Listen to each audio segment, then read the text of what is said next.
الطيبين الطاهرين المعصومين المظلومين ولعنة الله على أعدائهم أجمعين من يومنا هذا إلى قيام يوم الدين.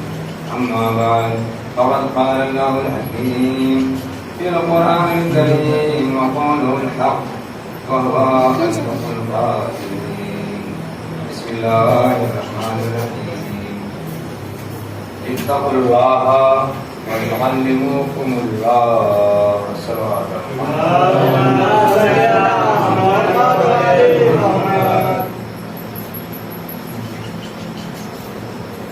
بہرحال ایام ازاں استقبال پہلی مجلسات مسجد میں یہ سب کی طرف سے ایک اجتماعی مجلس ہے. کسی کی شخصی اور پرسنل کوئی فی الحال ذہن نہیں ہے. اس کے بعد اگر پروگرام بدلے گا تو اس کا اعلان کیا جائے گا انشاءاللہ. لیکن فی الحال یہ گویا مسجد کی طرف سے سب کا ہے پروگرام. ٹھیک ہے. اور اگر ہمیں جانے کا آنے کا انتظام ہو گیا تو وہاں جائیں گے ورنہ ہم مسلسل کی دعائیں رہیں گے.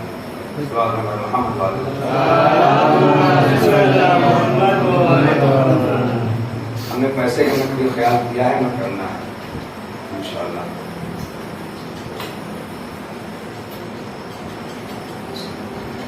خداوند عالم قرآن مجید میں اعلان فرما رہا ہے علم اور صاحبان علم کی عظمت کو بیان کرتے ہوئے جگہ جگہ خداوند عالم نے اس بات کی اہمیت کو پیش نظر رکھتے ہوئے دنیا کے ذہنوں کو متوجہ کرنے کی کوشش رکھی ہے کہ علم کیا ہے اور صاحبان علم کی حقیقت اور قدر و قیمت کیا ہے. مگر جس طرح سے کہا کرتے ہیں کہ کوئی چیز اللہ کے علاوہ کوئی چیز کافی ہے نہیں. نہ قرآن تنہا کافی ہے اہل بیت کے بغیر یعنی قرآن نازل کے بغیر، اور نہ اہل بیت تنہا کافی ہے یعنی قرآن نازل قرآن کے بغیر جو قرآن ثابت. اسی طرح سے نہ علم تنہا کافی ہے بغیر عمل کے، نہ عمل تنہا کافی ہے بغیر علم کے. صلوات محمد.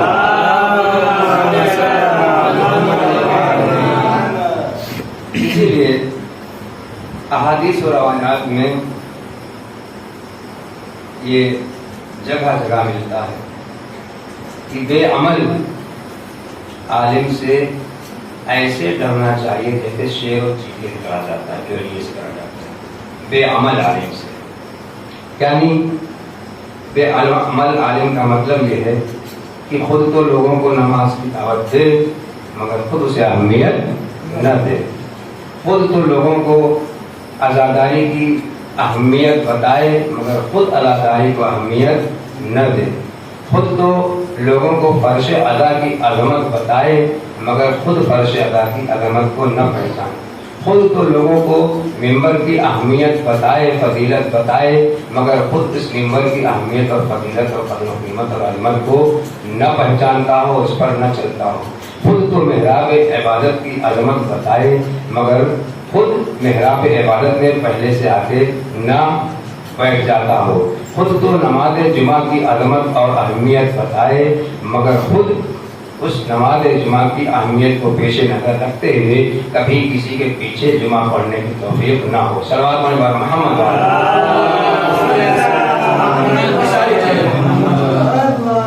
تو اس لیے نہ تنہا علم کافی ہے. اگر تنہا علم کافی ہوتا تو بڑے بڑے صاحبان علم کل بھی تھے، آج بھی ہیں علم کا ڈھنڈورا پیٹنے والے، ایجوکیشن کا ڈھنڈورا پیٹنے والے، اور آئندہ بھی پیدا ہوتے رہیں گے. لیکن اگر عمل سے عمل سے بھی مراد اچھے عمل سے، صلوات اللہ محمد عمل ہے کام کا، عمل کے معنی ہے کام، عربی میں عمل کہتے ہیں کام کو، فعل کام کو کہتے ہیں، فاعل کام کرنے والے کو کہتے ہیں، عمل کام کو کہتے ہیں، عامل عمل کرنے والے کو کہتے ہیں، دونوں معنی کام کرنے کے۔ تو کہنے کا مطلب یہ ہے کہ عمل کوئی بھی نہیں، اچھا عمل مراد ہے، یعنی وہ عمل کہ جو پسندیدہ ہو اللہ کی نظر میں، وہ عمل کہ جو پسندیدہ ہو انبیاء کی نظر میں، وہ عمل کہ جو پسندیدہ ہو اولیاء کی نظر میں، وہ عمل کہ جو پسندیدہ ہو ائمہ معصومین اور اوصیاء اور اہل بیت اطہار کی نظر میں، امام زمانہ علیہ الصلوۃ والسلام۔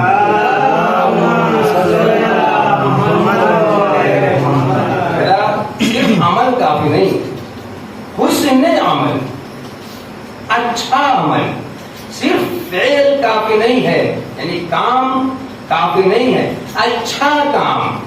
اسی طرح سے عقیدہ بھی تنہا کافی نہیں ہے، اچھا عقیدہ رکھنا، نظریہ بھی تنہا کافی نہیں ہے۔ بڑے بڑے نظریات لوگوں کے دنیا میں کتابوں میں ملتے ہیں، اچھا نظریہ، فکریں بھی، خیالات بھی،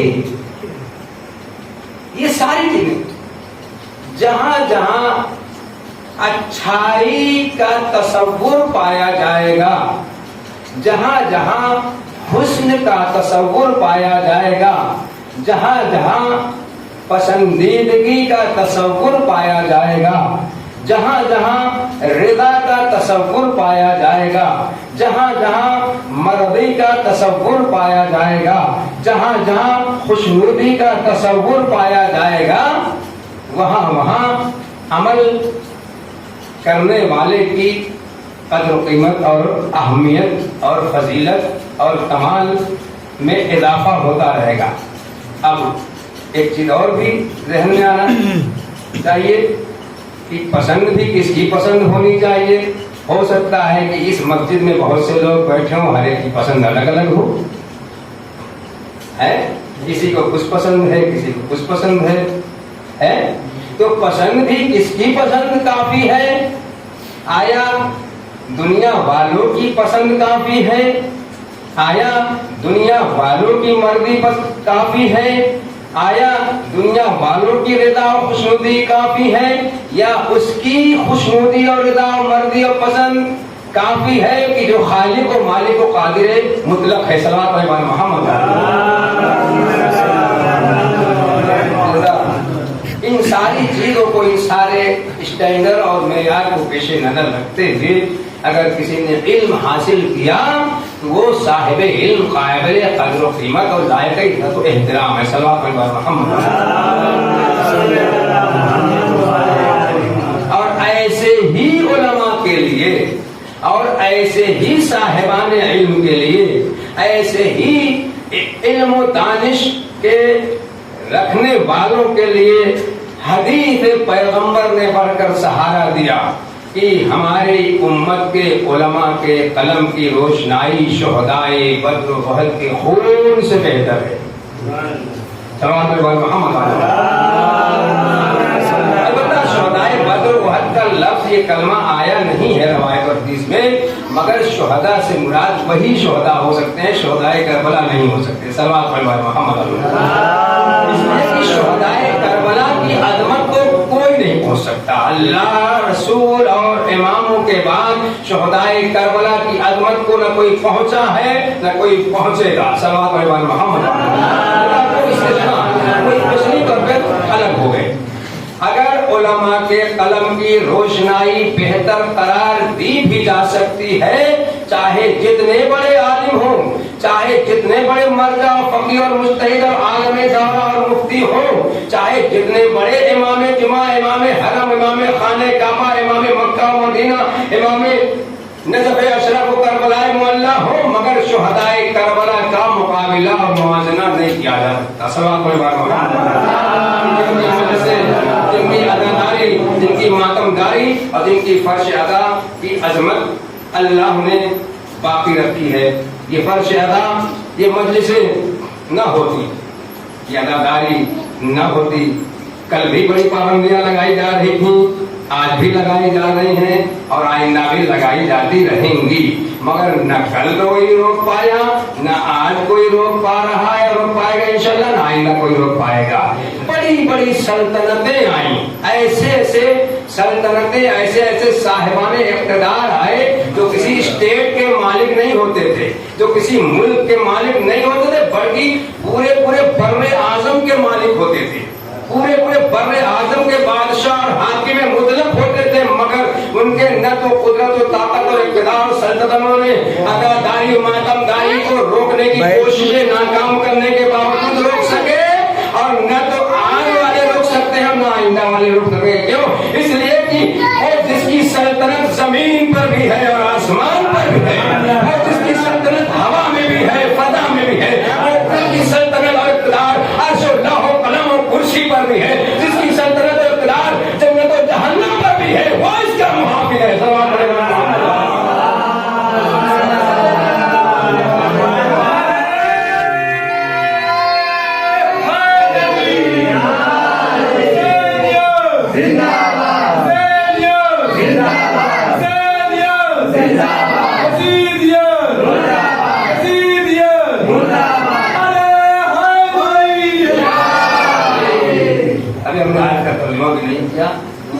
انشاءاللہ ہو جائے گا تھوڑا سا صحیح، لیکن آج تھوڑا کچھ خاص چیزیں ہمت اور حوصلہ اور جرأت کو بڑھانے کے لیے مولا کے چاہنے والوں عزاداروں ہمیں کبھی کسی سلطنت اور اقتدار سے گھبرانے کی ضرورت نہیں ہے. اس لیے کہ بڑے بڑے ظالم آئے، بڑے بڑے حاکم اور بادشاہ آئے، یزید سے بڑا ڈکٹیٹر، صدام سے بڑا ڈکٹیٹر، فرعون اور نمرود سے بڑا ڈکٹیٹر نہ گزرا ہے، نہ گزرے ہیں، نہ گزریں گے، نہیں گزر سکتے. ہم نے بنی امیہ بنی عباس کے زمانے دیکھے کہ جس زمانے میں حتیٰ شیعہ نام لینا گناہ تھا، گناہ تھا، گناہ کبیرہ سمجھا جاتا تھا، حرام سمجھا جاتا تھا. اگر کسی نے نام لے لیا شیعہ کا تو نام لینے والے کا سر قلم کر دیا جاتا تھا. اعلان چھپا کے نہیں، بہانے سے نہیں، مکاریوں سے نہیں، شیطنتوں سے نہیں، سازشوں سے نہیں، سانٹھ گانٹھ سے نہیں، پالیسی سے نہیں، سیاست سے نہیں، باقاعدہ اعلان کر کے اس کا سر قلم کیا جاتا تھا کہ کیوں شیعہ کا نام لیا، کیوں اہل بیت کے چاہنے والوں کا نام لیا، کیوں کربلا والوں کا نام لیا. ناشتہ نہیں کیا جاتا تھا، کھانا نہیں کیا جاتا تھا جب تک کسی شیعہ کا سر قلم کر کے سامنے لایا نہیں جاتا تھا. اعلان. ہم نے وہ زمانہ دیکھا ہے، مگر جتنا ہی کاٹا گیا، جتنا ہی مارا گیا، جتنا ہی دبایا گیا، اتنا ہی یہ قوم ابھرتی رہی اور اللہ ابھرتا رہا. صلوات علی محمد علیہ محمد. یہ آج کے ٹچے پچے یہ کچھ پوجیا حکومت کرنے والے کیا اسے روک پائیں گے، کیا ختم کر پائیں گے؟ اس لیے کہ جس کا وارث امام زمانہ زندہ ہے اسے کسی سے ڈرنے کی ضرورت نہیں. ہم ظالموں سے نہ کبھی ڈرے ہیں، حاکموں سے نہ کبھی ڈرے ہیں، نہ ڈریں گے. یہ اور بات ہے کہ ڈسپلین کو برقرار رکھنے کے لیے، نظم و ضبط کو برقرار رکھنے کے لیے قانون کا سہارا لینا پڑتا ہے، اپنے ملک اور وطن کے قوانین کی رعایت کرنی پڑتی ہے. مگر جب شیطنت ظاہر ہو جاتی ہے، جب مکاریاں ظاہر ہو جاتی ہیں، جب بہانے ختم ہو جاتے ہیں، تو پھر اس کا بھی مقابلہ کرنے کی ہمت و جرأت و طاقت اللہ نے ہمیں دے رکھی ہے. اس لیے ہمیں کبھی گھبرانے کی ضرورت نہیں. اماموں نے اپنے چاہنے والوں کو منع کیا کہ اے میرے چاہنے والوں، اے ہمارے چاہنے والوں، ہمیں سلام نہ کرو. سلام جن کے یہاں سے چلا ہے، یہ سنت، سلام جو چلا ہے یہ سنت ہے. سلام کرنا سنت ہے کہ سوار پیدل پر سلام کرے. یہ مراتب و درجات بتائے گئے ہیں. جو سوار ہے، سواری پر جو بیٹھا ہوا ہے، وہ پیدل چلنے والے پر سلام کرے. یہ درجات بتائے گئے. جو کھڑا ہے وہ بیٹھے ہوئے پر سلام کرے. جو بیٹھا ہوا ہے وہ لیٹے ہوئے پر سلام کرے، جو اندر آ رہا ہے وہ داخل رہے میں پہلے سے جو ہے داخل ان پر سلام کرے.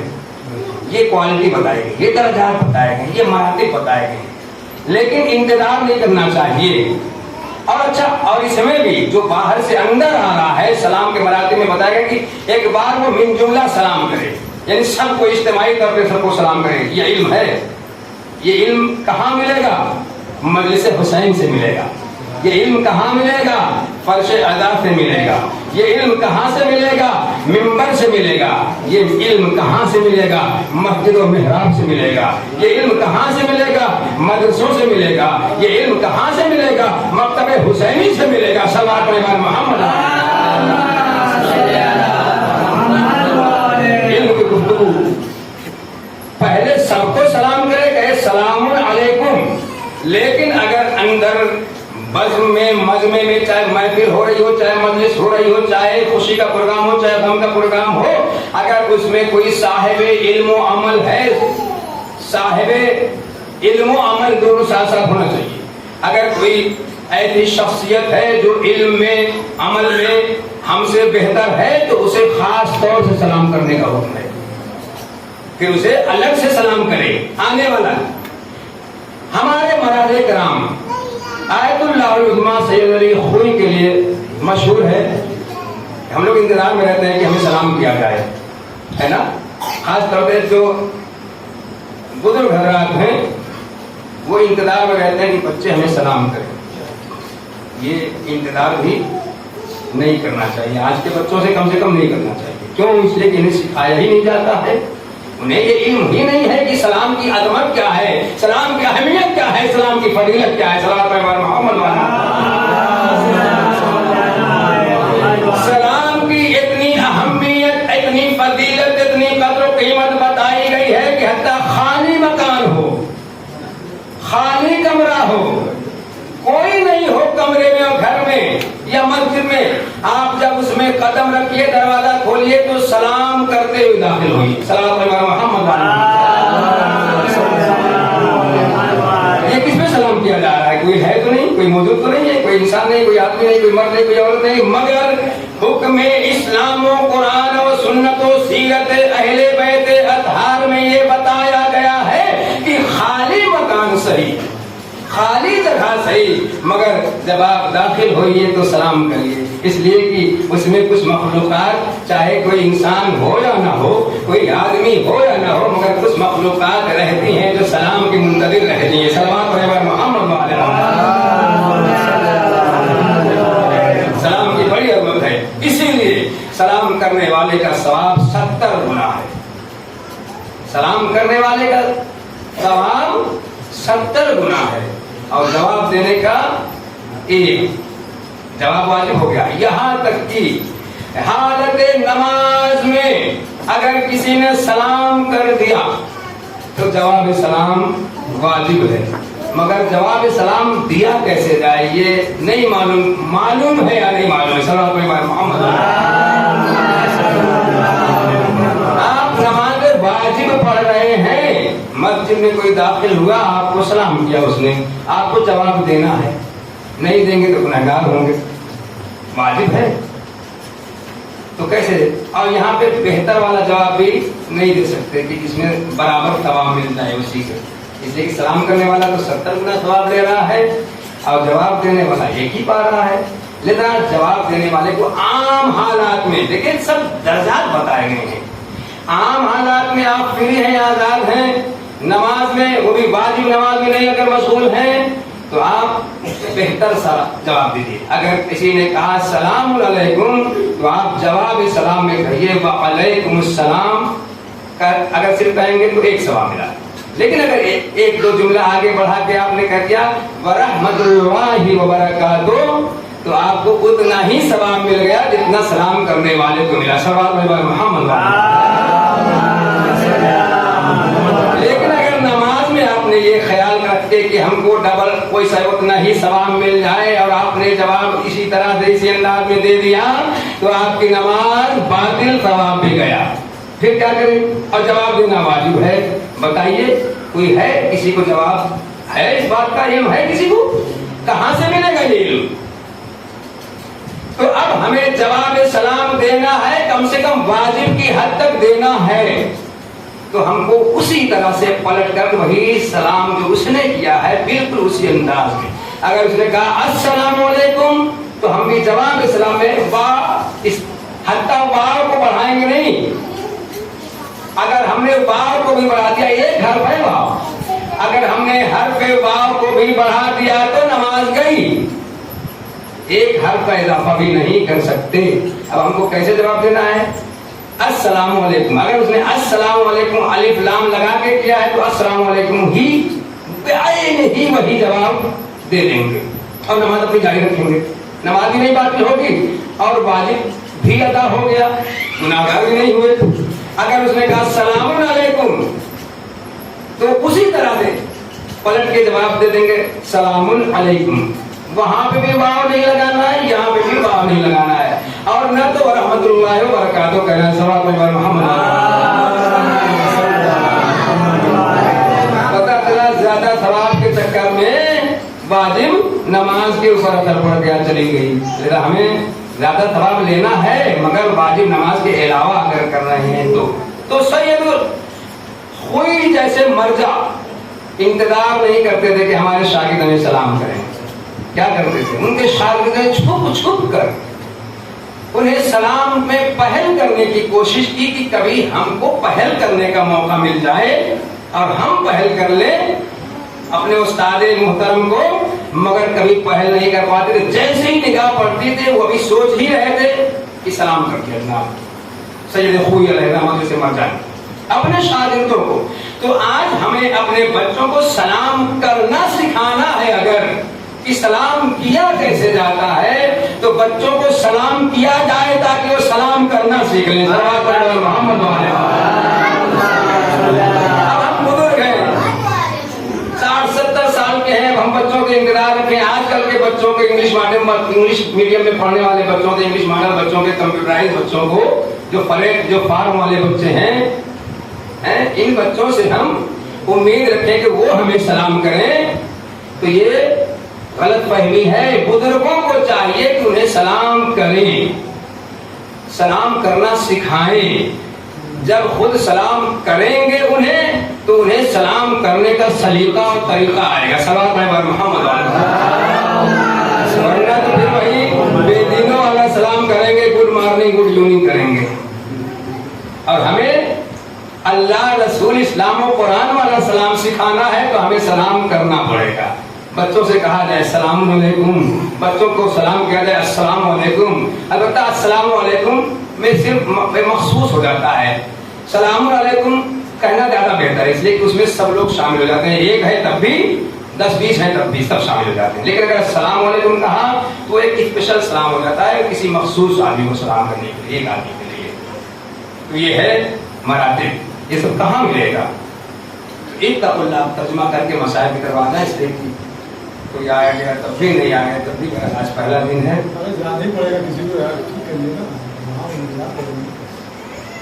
خداوند عالم قرآن مجید میں علم اور صاحبان علم کی علمت کو بہت جگہوں پہ بیان کیا ہے۔ انشاءاللہ ان 10 دنوں میں مختلف آیتوں کو اس آیت کے ذیل میں بیان کرتے ہوئے، پڑھتے ہوئے، قرأت کرتے ہوئے اس کی عظمت کو بیان کرنے کی کوشش کی جائے گی۔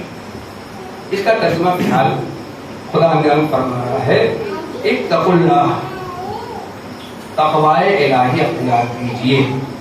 اتقوا سب سے خطاب ہے، صاحبان ایمان خاص طور سے تقوی اختیار کیجیے۔ تقوی کہتے کسے ہیں؟ تقوی لوگ کہتے ہیں خاص طور سے جو ہے ابھی تک جو کم علم لوگ ہوتے ہیں اور ممبر پہ آنے کا شوق انہیں زیادہ ہی ہو جاتا ہے، اس ممبر کی کوالٹی، اس ممبر کے معیار کو گرا دیا گیا۔ یہی وجہ ہے کہ آج بہت سے رکاوٹیں جو آنے لگیں، یہ سب وجہیں ہیں اس کی۔ ممبر کے معیار کو گرا دیا گیا، محراب کا معیار تھوڑا سا بھی بچا ہوا ہے لیکن اس کو بھی گرانے کی کوشش کی جا رہی ہے۔ جی تقویٰ اللہ سے ڈرو، اللہ سے ڈرو، جگہ جگہ قرآن میں آیا ہے اتقوا اللہ اتقوا اللہ اتقوا اللہ، اللہ سے ڈرو، اللہ سے ڈرو، اللہ سے ڈرو۔ یہ ڈرنا یعنی چاہیے اللہ اتنا مہربان، اتنا بڑا رحمان، اللہ سے ڈرنا یعنی چاہیے جس اللہ کے لیے احادیث و روایات میں اور قرآنی آیات میں یہ ملتا ہے کہ اللہ اتنا مہربان ہے، اتنا رحمان ہے کہ ماں باپ کی محبت اور الفت اور دوستی اور پیار، یہ ساری چیزیں انسیت جو اپنے بچوں سے ہوتی ہے، خاص طور سے ماؤں کو باپ سے زیادہ تھوڑا سا ان کی محبت ہوتی ہے، چونکہ بہت سی رحمتیں وہ زیادہ برداشت کرتی ہیں، اس لیے انہیں بچوں سے زیادہ لگاؤ ہوتا ہے اور بچوں کو بھی ماؤں سے زیادہ لگاؤ ہوتا ہے۔ تو ماں باپ کی محبت ہلکی سی ایک جھلک قرار دی گئی ہے اللہ کی محبت کے مقابلے میں۔ اللہ اپنے بندوں سے اتنا محبت کرتا ہے، اتنا چاہتا ہے، وہ رحمان خدا، وہ مہربان خدا، سب سے زیادہ مہربانیاں کرنے والا، سب سے بڑا رحمان خدا، اس سے ڈرنے کا کیا مطلب ہے؟ اس سے کیوں ڈرا جائے؟ بچے اپنے ماں باپ سے ڈرتے ہیں، باپ سے تو تھوڑا بہت ڈر بھی جاتے ہیں کہ باپ گرم نگہبان ہے اور ماں نرم نگہبان ہے۔ صلوات محمد یہ دو نگہبان اللہ نے دیے ہیں، ماں نرم نگہبان، ممتا کی آڑ میں بعض اوقات بہت ساری چیزیں چھپا لی جاتی ہیں، بچوں کی حرکتیں، شرارتیں، شوخیاں، مگر باپ گرم نگہبان ہے، وہ نہیں برداشت کر پاتا، وہ ڈانٹتا بھی ہے، پھٹارتا بھی ہے، مارتا بھی ہے، اور حق بھی ہے اس کا۔ ماؤں کو بڑھانا چڑھانا اور دشمنی نفرت کبھی نہیں ہونا چاہیے کہ ڈانٹ دیا مار دیا تو اب بددعائیں کرتی پھرے، نہیں، یہی سے معاملہ خراب ہوتا ہے۔ بچے جو بگڑتے ہیں، جو بچے خراب ہوتے ہیں، باپ کی تنبیہ اور تعدیل پر اگر ماں نے دخل دیا، بچہ خراب ہونا ہے۔ ماں کی ممتا نے اگر حد سے زیادہ ممتا دکھائی اور باپ نے اپنے سختی نہیں دکھائی، ڈھیل دے دی، چھوٹ دے دی حد سے زیادہ، تو چاہے بچیاں ہوں چاہے بچے ہیں، بگڑنا لازمی ہے۔ لہذا کوالٹی، مراتب، درجات کو پیش نظر رکھتے ہوئے ان کی تعلیم، ان کی تربیت، ان کی پرورش کے جائز اور حلال طریقے سے انتظام کرنے کی کوشش کرتے رہنا چاہیے۔ ماں اپنا کام کرے، باپ اپنا کام کرے، مگر اسلامی اور قرآنی اور الہی معیار کے اوپر کام کرے۔ صلوات محمد اپنے معیار، اپنے مزاج کو ٹھوکنے کی کوشش جہاں سے شروع ہوئی، وہیں سے سماج، سوسائٹی، معاشرے کی خرابی بڑھ گئی، اور پتہ چلا ماں باپ نے اپنی بیجا گرم مزاجیوں کو، سخت مزاجیوں کو، اپنی بیجا ممتا اور لاڈ و پیار و محبتوں کو بچوں کے اوپر نچھاور کر کے ایسا بنا دیا کہ سماج، سوسائٹی، معاشرے کے لیے ایک ایسا بچہ، ایک ایسی بچی تیار کر دے گی جو سب کے لیے کینسر بنی ہوئی ہے، کینسر بنا ہوا ہے۔ ساری دنیا پریشان ہے اس سے کہ کون سا بچہ ہے اور کس کی بچی ہے، کس کا بچہ ہے کہ پورا سماج چوپٹ کیے ہوئے، خراب کیے ہوئے۔ اس کی بے حیائی، بے شرمی سے ہمارے بچے خراب ہو رہے ہیں، اور اس کے بچے کی بے شرمی سے ہماری بچیاں خراب ہو رہی ہیں، ہمارے بچے خراب ہو رہے ہیں، اور سارا سماج، ساری سوسائٹی، سارا معاشرہ انگلی اٹھانے پر مجبور ہو جاتا ہے۔ یہ ماں باپ کیسے تھے جنہوں نے ایسا بچہ پروان چڑھایا، ایسے بچے کی تعلیم و تربیت پرورش کی کہ شادی سے پہلے میکے میں کینسر بنے ہوئے ہیں، پورا سماج، سوسائٹی، معاشرہ پریشان ہے، اور شادی کے بعد سسرال گئی یا سسرال گیا تو وہاں کے لوگ پریشان ہیں۔ اس لیے ہمیشہ اسلامی معیار پر، قرآنی معیار پر، الہی معیار پر اپنے بچوں کی تعلیم و تربیت و پرورش کا انتظام کرنا چاہیے، تاکہ جب دنیا دیکھے تو یہ کہے کہ یہ کیسا بچہ ہے، یہ کیسی بچی ہے، اور کیسے بہترین اس کے ماں باپ ہیں کہ جنہوں نے اس بچے کو پروان چڑھا کے آج اس منزل کمال تک پہنچایا کہ یہ دوسروں کو سمجھا رہا ہے۔ صلوات پر محمد۔ کاش ہم نے شہزادی کونین سے یہ درس لیا ہوتا، ہماری ماں اور بہنوں نے، ہماری خواتین شہزادی کونین سے یہ سبق لیا ہوتا، ہمارے مردوں نے مولا کائنات سے یہ سبق سیکھا ہوتا، یہ درس لیا ہوتا، تو آج یہ نوبت نہ آتی۔ اتقوا اللہ یعلمکم اللہ، تقوی اختیار کرو۔ تو تقوی سے مراد صرف کیا ہے، اس بات کی طرف اشارہ کرتے ہیں، تقوی کہتے ہیں عذاب جہنم سے ڈرنے کا، عذاب قبر سے ڈرنے کا، عذاب برزخ سے ڈرنے کا، اللہ کے قہر سے ڈرنے کا، اللہ کے انتقام سے ڈرنے کا، اللہ کے ناراضگی سے ڈرنے کا نام تقویٰ ہے۔ ورنہ اللہ اتنا بڑا مہربان، اس سے ڈرنے کا کیا مطلب ہے؟ اگر اللہ اپنے انتقام پہ آ جائے تو ہم کچھ بھی نہیں کر سکتے، اللہ بدلہ لینے پر آ جائے تو ہمارے گناہوں کے ایک ایک قدم پر ہم کو سزائیں دینا پڑے، مگر نہیں دیتا وہ۔ اس سے بڑا مہربان کون ہو سکتا ہے؟ اس سے بڑا نرم کون ہو سکتا ہے؟ تو لگا اللہ نے اعلان فرمایا کہ تقوی الہی اختیار کرو، وَيُعَلِّمُكُمُ اللَّهُ، اور اللہ ہی، جب تم اللہ کا تقوی اختیار کرو گے تو اللہ ہی تم کو تعلیم دیتا ہے اور تعلیم دے گا۔ ثواب میں محمد اللہ جس کا استاد بن جائے، یہ انبیاء اولیاء کا استاد کون تھا؟ انہوں نے کسی مدرسے میں پڑھا، کسی اسکول اور کالج میں پڑھا؟ ہمارے اماموں نے، ہمارے معصوم اہل بیت نے، رسول خدا نے کسی مدرسے میں نام لکھایا؟ مولا کائنات نے کسی مکتب میں نام لکھایا؟ کس نے پڑھا کے بھیجا تھا؟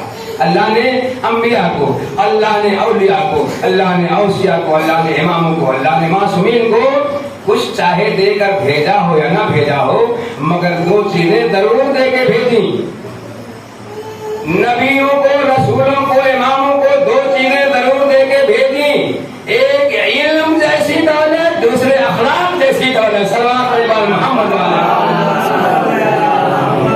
اور یہ دو چیزیں جس کے پاس آج پائی جائیں گی، چاہے نبی نہ ہو، رسول نہ ہو، امام نہ ہو، ولی نہ ہو، معصوم نہ ہو، اہل بیت میں شامل نہ ہو، وہ لائق عزت و احترام ہے جس کے پاس علم بھی ہو، اخلاق بھی ہو، یعنی اسی اخلاق میں عمل آ گیا۔ علم کی کمی سماج، سوسائٹی، معاشرہ برداشت کر سکتا ہے، مگر اخلاق کی کمی کو نہیں برداشت کر سکتا۔ اخلاق اگر صحیح ہے، بہتر ہے، تو علم کی کمیاں برداشت کی جا سکتی ہیں۔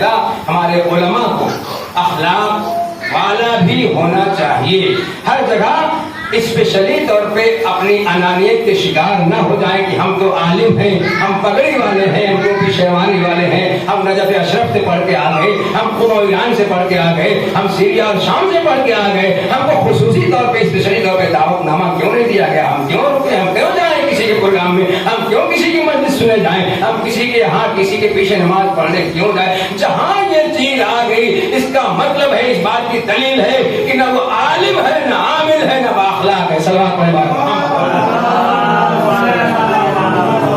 بس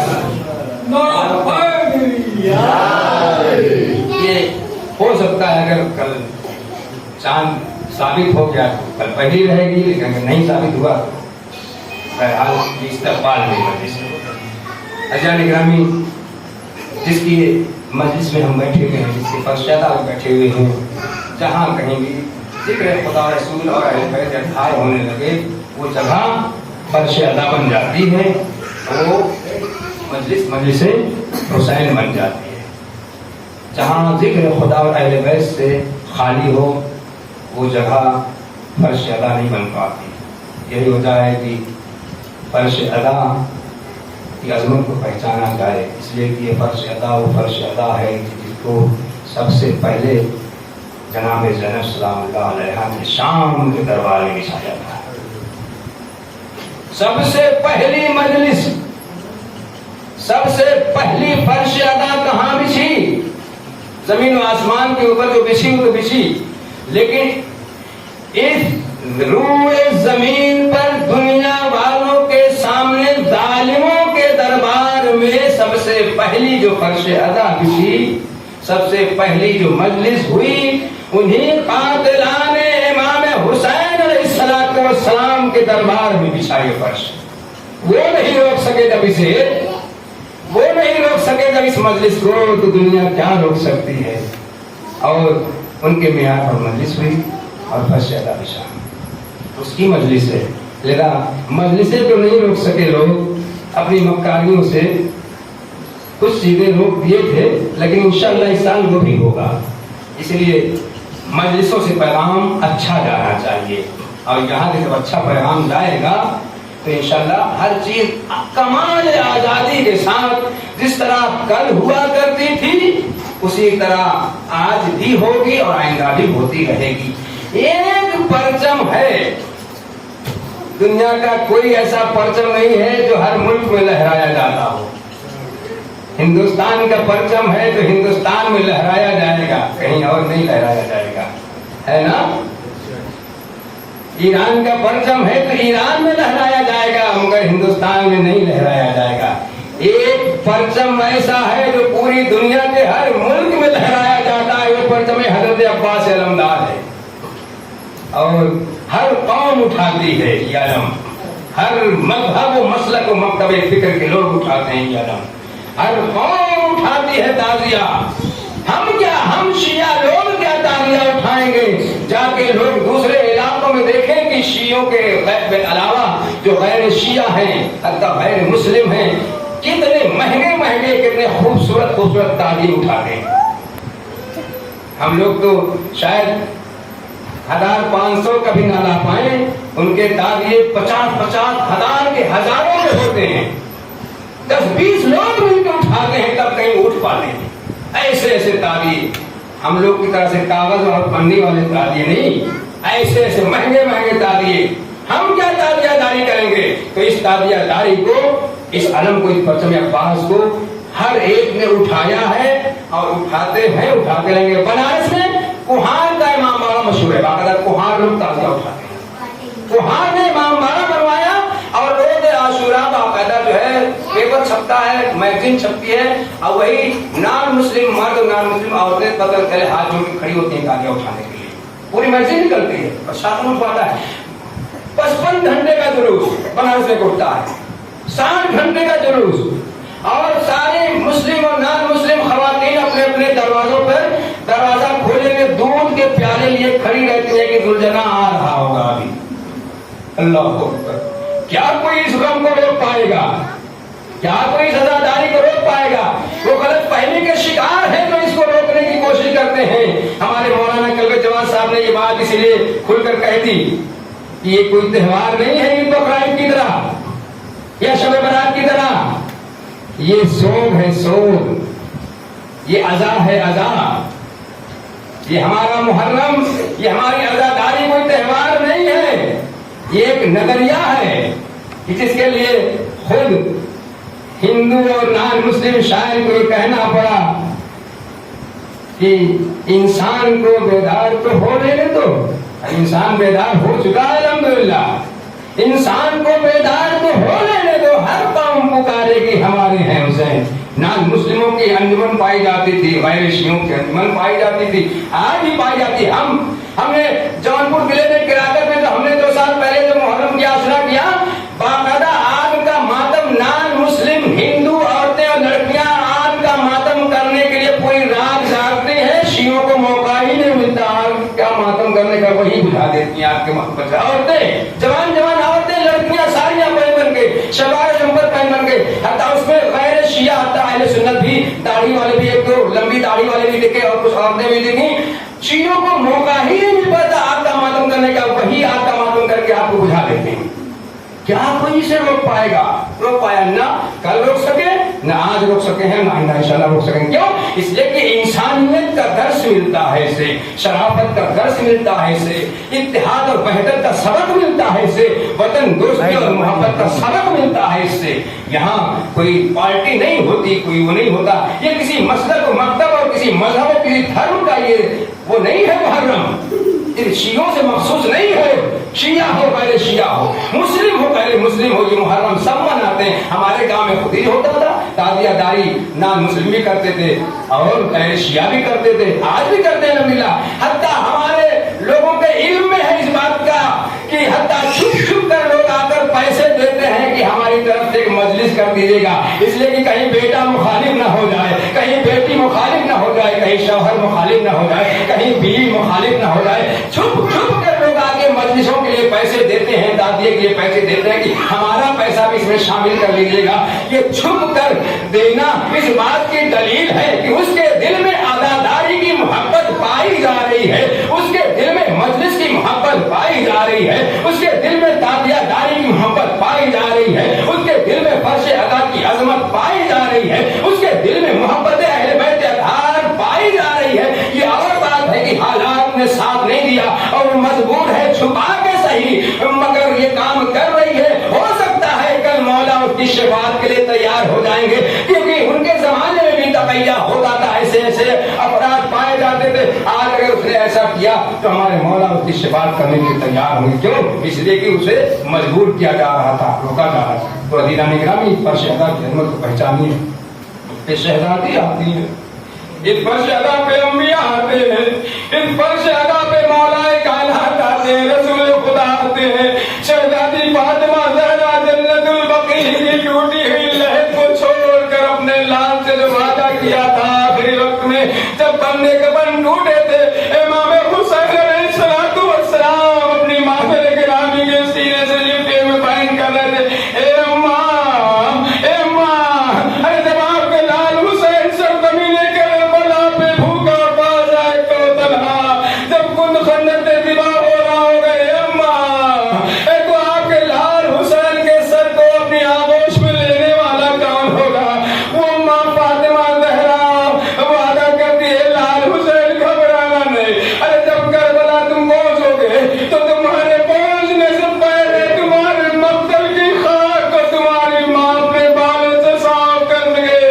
ارے تمہارے مقتل کو سجا رہی ہوگی، صاف کر رہی ہوگی. اور لال گھبرانا نہیں، جب تمہارے سر کو قلم کیا جا رہا ہوگا اور جب شیر مرہون کن خنجر پھیر رہا ہوگا، اے لال گھبرانا نہیں. ارے میں موجود رہی ہوں، رہوں گی. ارے تمہارے سر کو اپنی آغوش میں لینے کے لیے، لال گھبرانا نہیں. وہ ماں آ جاتی فرش ادا پر اور ایک رومال لیے ہوئے رہتی ہے جنت البقیع کی ٹوٹی ہوئی لہد سے. جہاں کہیں بھی فرش ادا بچتا ہے، زمین پہ، آسمان پہ، ہوا میں، فضا میں، جہاں کہیں بھی، ارے وہ اپنے اعزاز سے جنت البقیع سے چلی جاتی ہے. ہر چاہنے والی کے آنکھوں کے پاس وہ رومال لیے بڑی حسرت و یاس کے عالم میں جاتی ہے.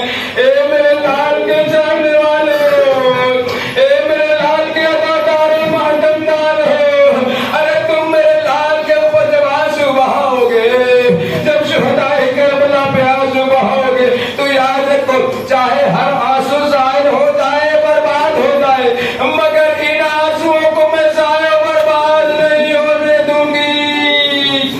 اپنے رومال میں اسے جذب کر لوں گی اور بروز محشر اگر تم واجبات کی پابندی کرتے رہے، حرام اور گناہ کبیرہ سے بچتے رہے، توبہ استغفار کرتے رہے، تمہیں پائے عرش کو پکڑ کے بارگاہ خدا میں دعا کروں گی. اے میرے معبود، تیری کنیز خاص آئی ہوئی ہے. ارے تیرے بندے خاص پہ رونے والے آئے ہوئے ہیں. اے معبود کے گناہوں کو ہمارے معصومیت کے صدقے میں معاف کر دینا. وہ لال کے آنسو چاروں پر رونے والے اداداروں کے پاس آ جاتے، اداداروں رومال فاطمہ زہرا خالی نہ جانے پائے، اس لیے کہ زخمی دل کے لیے، ارے فاطمہ زہرا کا دل زخمی ہے. زینب کو رونے نہیں دیا جاتا تھا، جناب سکینہ کو رونے نہیں دیا جاتا تھا، ام کلثوم کو رونے نہیں دیا جاتا تھا. اگر کوئی روتا تھا تو تازیانے مارے جاتے تھے. ارے جب بھی غم حسین میں آئیے، جب بھی مسائل شہدائے کربلا سنیے، تو آنسوؤں سے اگر نہ رونا آ سکے تو آوازوں سے رو کر شرمندگی کو دور کر دیا کریے اور آواز دیا کریے، شہزادی اگر ہماری آنکھوں سے آنسو تو نہیں نکل پائے، مگر آوازوں کے ساتھ رو کر دنیا کو بتائیے کہ ہم اس لیے روتے ہیں کہ ہماری شہزادیاں بے وقت و چادر، ہماری خواتین کے پردے کی لاج رکھنے کے لیے، ارے اللہ کے دین کی خاطر بعد شہادت حسین بے کجاوا اونٹ میں سوار ہو کر ارے کوفہ شام کی منزلیں طے کر رہی ہے. سیادم الذین ظلموا ای منقلب ینقلبون. اللهم اجعل